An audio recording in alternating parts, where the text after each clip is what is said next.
कहानी की शुरुआत में आदमी अचानक एक बहुत अजीब बात नोटिस करता है। उसके सामने खड़ा कंटेनर ट्रक साफ तौर पर जरूरत से ज्यादा भारी था, लेकिन जैसे ही कंटेनर खोला गया अंदर कुछ भी दिखाई नहीं दिया। गंजे ऑफिसर को लगा कि शायद मशीन में कोई खराबी है, इसलिए वह खुद आगे बढ़ा और कंटेनर को ध्यान से देखने लगा। उसने पूरा कंटेनर चेक किया, लेकिन उसे कुछ भी अलग नहीं दिखा। लेकिन ड्राइवर की घबराई हुई आंखें सब कुछ बता रही थीं। साफ था कि वह कोई बात छुपा रहा है। अब गंजे ऑफिसर को भी शक होने लगा। वह कंटेनर के बाहर गया और बाहर से उसे गौर से देखने लगा। तभी उसे पता चला कि कंटेनर की बाहरी लंबाई अंदर की जगह से थोड़ी ज्यादा है, यानी अंदर कहीं न कहीं एक सीक्रेट कंपार्टमेंट जरूर था। अपना शक पक्का करने के लिए उसने अपने आदमियों को ऑर्डर दिया कि कंटेनर के सबसे अंदर वाले हिस्से से बाहर की तरफ गोली चलाओ। गोली सीधी जाकर कंटेनर के बीच वाले हिस्से से बाहर निकल गई। अब बात पूरी तरह साफ हो चुकी थी। कंटेनर के पीछे सचमुच एक सीक्रेट जगह बनाई गई थी। यह देखकर गंजा ऑफिसर बुरी तरह गुस्से में आ गया। उसे लगा जैसे किसी ने उसे बेवकूफ बना दिया हो। वह तेजी से कंटेनर के पीछे पहुंचा। उधर छिपे हुए रिफ्यूजीज की हालत खराब हो चुकी थी। वे जानते थे कि यहाँ की आर्मी कितनी बेरहम है। अगर कोई अवैध तरीके से बॉर्डर पार करते हुए पकड़ा जाए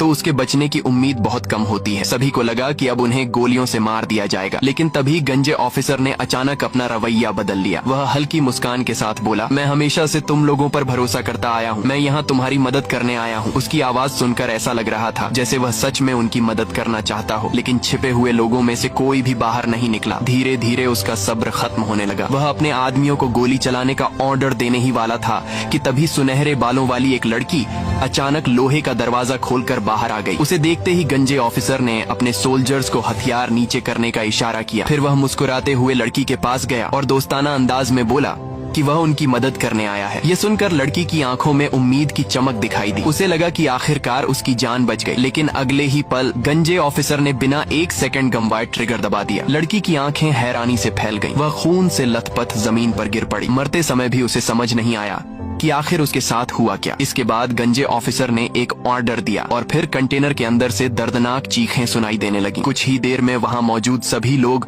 खून से लथपथ पड़े थे। कोई भी जिंदा नहीं बचा। सिर्फ एक औरत बच पाई। वह लकड़ी के बॉक्सों के ऊपर छिपी हुई थी। वह अपने दोनों हाथों से मुंह दबाए बैठी रही ताकि उसकी जरा सी भी आवाज बाहर न जाए। उसके दिल में बस एक ही दुआ थी, किसी तरह यह सब जल्दी खत्म हो जाए। तभी उसे महसूस हुआ कि गंजे ऑफिसर के कदमों की आवाज उसकी तरफ बढ़ रही है। डर के मारे उसने अपने मुंह को और कसकर दबा लिया। उसे डर था कि अगर थोड़ी सी भी आवाज निकली तो वह भी मारी जाएगी। जैसे ही ऑफिसर उसकी तरफ आने वाला था, तभी अचानक एक डॉग वहां दौड़ता हुआ आ गया। डॉग को देखते ही ऑफिसर के चेहरे का भाव पूरी तरह बदल गया। कुछ सेकंड पहले जो आदमी बेहद क्रूर लग रहा था, अब वही बहुत शांत और नरम दिखाई दे रहा था। उसने आसपास एक नजर डाली और वापस जाने लगा, लेकिन तभी उसे पीछे से एक छोटी बच्ची के रोने की आवाज सुनाई दी। उसकी आंखें तुरंत ठंडी हो गईं।